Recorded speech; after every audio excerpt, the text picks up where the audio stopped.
Quite recently, I received notification that I had just reached my 12th year on Twitter. Or at least, that was what it was called, and some people like me still refer to it as that, but then some call it X. Whatever you call it, and both are fine to me, I've been on the platform since 2013. 12 years ago, I took the plunge into what eventually became a journey of discovery. Back then, my ambitions of being a published author were rather fresh, although it has always been my dream since an early teen to write stories and have them read by people around the world. And I had read somewhere that having an online presence would help create a platform for it.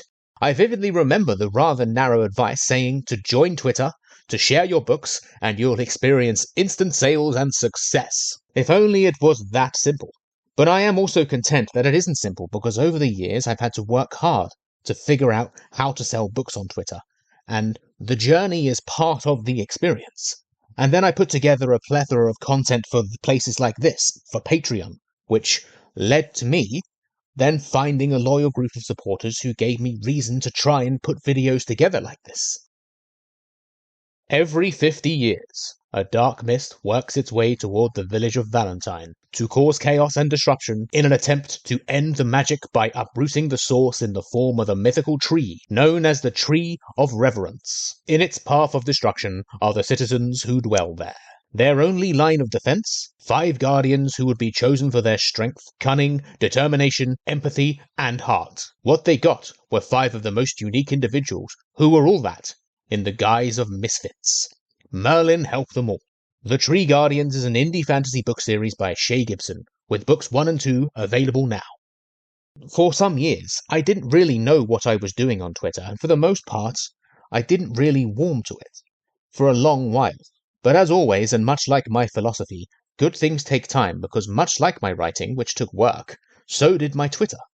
Today I have over 55,000 followers, and have survived what some would describe as several mass exodus events or mass exit events in the past few years. These have been driven by subjects that I tend to avoid on Twitter, and that's okay because success on the platform is defined by what someone will put into it. Leaving was never a choice for me, and especially so as the connections I made are the galvanizing reason for me to stay. Many people look to Twitter as an opinion or political outlet, whereas I've never really embraced the political side of things over there. And also, the whole big opinion thing on general current events or general news subjects is something I've also steered clear of, or even tuned out. Tuning things out is probably a big reason why I'm still on the platform, and that is a choice, because you can choose what you see to an extent, and even mute words or phrases or even accounts.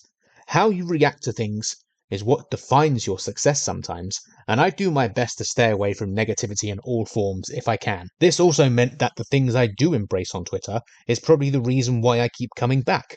I've used Twitter to extend social bridges and try my best to support others, who are much like me, fellow authors, fellow creatives, fellow artists. I'm an author by trade, so I know how hard and daunting it can be to try and reach others on social media while trying to sell my books. Being an author also means that being active online basically means that I'm now sitting in a glass house. So if I do post heavy opinion or put out things about regarding the implication of others' feelings, well, there will be implications. People don't always directly respond to your posts online. They may even take it out on your products instead. This can also work in a positive way, because if I put something supportive and positive out there online, someone may see it, and it may brighten their day. It may even entice them to engage with me, or even check out what I have available for sale. I've sold books by making positive social media connections on Twitter many, many times. So that's the talky side of things, but what about some practical learning opportunities that all of you are looking for here? Well, I've experienced, in my 12 years on the platform, the following things. Link sharing is a big deal. Being on Twitter for many years means I figured out that links taking users away from the platform will have their visibility severely reduced. Twitter wants you to stay on Twitter, and if you need to share a link, put it in your profile, or alternatively, put it in the reply of that tweet. Original tweets matter. Putting out your own original tweets is a great way to grow on the platform, because your own voice matters. When a potential follower does look at your profile, and all they see is retweets and nothing original, it gives them no idea about who you are or what you're interested in. Original tweets reveal your personality, and potential followers are drawn to that. Consistency is key, and it takes a long time to move the needle. This will put things into little perspective for you. Back in 2020, I reached 5,000 followers after 7 years on the platform. That year, I was given the gift of having a lot more time. Something quite big happened in 2020, which is quite a while ago now, but those who remember, I was given time, a lot of it. And I spent that time on Twitter consistently posting and figuring out what my following responded to in a positive way. And then by the end of that year, I'd reached the 5,000 followers.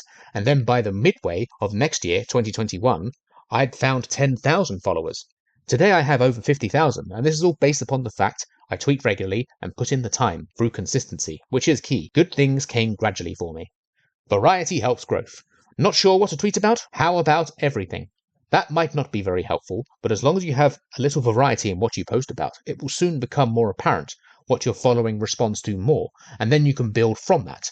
From your experiences in daily life to even your favorite movies or TV shows or music you enjoy, someone out there will have something in common with you, and if you try to include others in your conversation, like asking questions or even offering some expertise or asking for some expertise, it will extend bridges.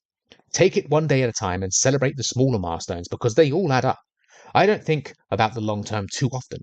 I just take it one day at a time and go from there. Now that might be easier said than done, but all of this is easier said than done. The journey is part of the experience, and if one of my tweets is liked over 20 times, that's a huge deal to me, even now, because a few likes is a huge thing also. Having a few people notice you on a highway of thousands and millions of people that keeps scrolling and scrolling, for someone to notice what you've said and like it is a really big deal. But probably above everything, it's the simple fact that manners matter. In both the real world and the online world, the simple thank yous do matter. So thank you for watching this video. The community side of things of Twitter have always been wonderful for me, and the good things on the platform have always outweighed the bad also. No matter the ownership regime or the changes the platform has made, I've adapted for the better, and I have sold books, found connections, and been better from my experience on Twitter, and it's even inspired me to create this video. And if I can do those things, and I can find good things, then so can you. In recent years, I've also found wonderful paying patrons who continue to support me and bring me closer to this whole deal, maybe someday becoming a kind of career. People really are powerful, and they define Twitter. The good ones are worth trying to find, and if you have something positive to offer on any social media platform, eventually someone else will take it and appreciate it. Much of the advice I give in these videos is universal for most platforms. To those who do support me on Twitter, thank you. This video first premiered via Patreon, which is the home of my best content, from indie book reviews to detailed marketing guides for indie authors that cannot be found anywhere else. I'm on a mission to help others succeed and sell books. Recently, I opened up 2 extra tiers, which now offer rewards that include signed physical books and exclusive opportunities to advertise your work on this very YouTube channel, which I must thank all of you for supporting, for viewing, and for subscribing. Peace out, rock and roll, and social media, man.